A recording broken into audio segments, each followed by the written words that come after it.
When Sanders steps onto the field, silence falls. Not because the stadium itself is quiet, but because the room, the players, the coaches, even the critics feels the shift. This isn't just another rookie. This is a force quietly announcing that the Browns' future is about to be rewritten. Every step he takes, every glance at his teammates, and every throw during practice carries weight, a subtle yet unmistakable message that talent, preparation, and poise do not go unnoticed. Sanders doesn't yell. He doesn't demand attention. He earns it in the space between the snap and the throw, in the confidence that radiates without words. It's quiet authority, one that has captured the attention of veterans, analysts and fans alike, leaving City eager for hope and a team that has too often faltered under expectation. After Cleveland's brutal blowout loss to the Jets, the city was left reeling. Fans demanded answers, analysts dissected every snap, and social media erupted with criticism. Amid the chaos, eyes turned to Myles Garrett, the defensive anchor and emotional bedrock of the Browns. In moments like these, leaders often step forward publicly, rallying the team or challenging management decisions that may be holding the franchise back. Yet Garrett's response was measured, calculated, and, in its own way, powerful. He stayed calm, focused entirely on his responsibilities on defense, refusing to use the media as a platform to escalate internal debate. When asked about the quarterback situation, he simply stated, "Quarterback direction has nothing to do with me." The remark carried weight far beyond its brevity. By sidestepping a direct opinion on Dillon Gabriel or Sanders, Garrett subtly shifted the responsibility head coach Kevin Stefanski. He wasn't shying away from accountability, he was defining its proper place. In a league where leaders often blur the lines between personal opinion and team responsibility, Garrett's answer drew attention for its clarity and maturity. Yet for many fans, frustration was unavoidable. Social media erupted with posts arguing that the defensive leader could have leveraged his influence to push for Sanders, who had been quietly dazzling in practice while Gabriel repeatedly struggled in game situations. The tension highlighted a deeper dynamic within the Browns' locker room. Garrett's choice underscored the divide between personal influence and organizational hierarchy.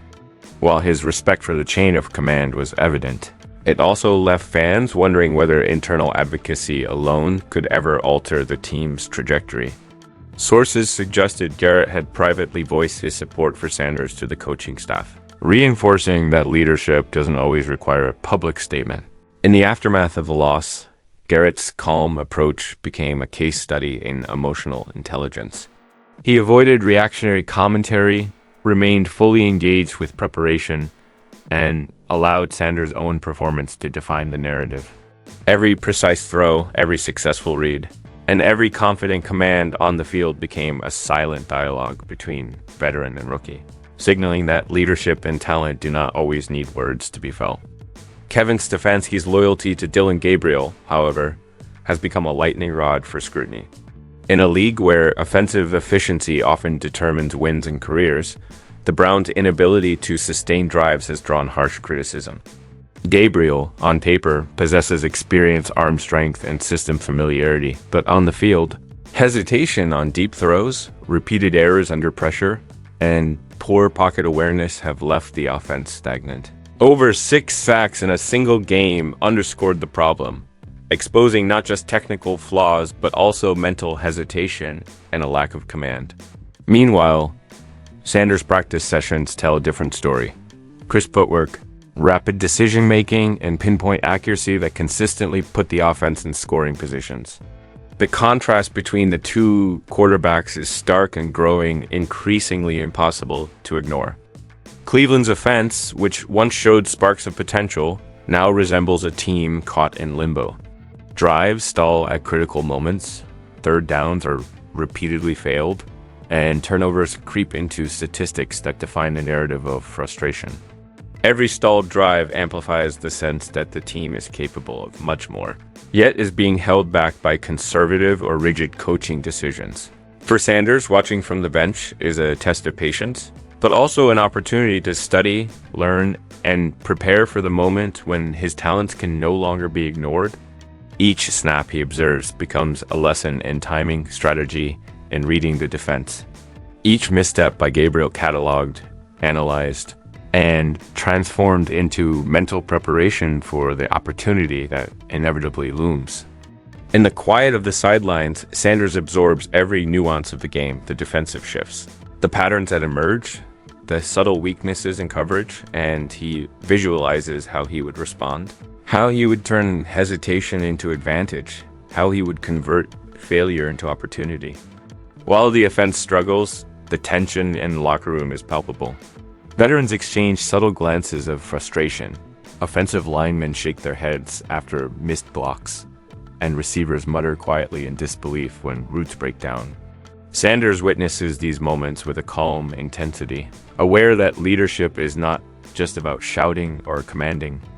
It is about understanding, absorbing, and preparing to elevate everyone around him when the time is right. The contrast between the stagnation on the field and the quiet mastery developing on the sidelines only heightens the suspense.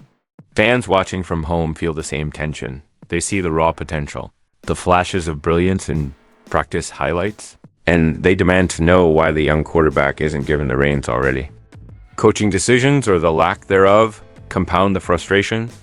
Every drive that stalls, every turnover that occurs, becomes talking point in press conferences and social media debates. Analysts dissect each decision, scrutinize every throw, and question why talent is sidelined while stagnation persists. Sanders, however, remains unshaken. He understands that the NFL is as much a mental game as it is physical. Patience, strategy, and mental resilience are as crucial as arm strength or footwork. Every moment spent on the bench, every glance at the defensive schemes, is fueling an internal fire that will soon demand attention. Even in practice, Sanders' presence is transformative. His precision throws, quick reads, and unflappable demeanor create a ripple effect across the offense. Receivers find openings they didn't anticipate, linemen tighten their technique, and fellow quarterbacks watch and learn from his disciplined approach. He is quietly demonstrating what the team could be, a cohesive, dynamic, and unstoppable force.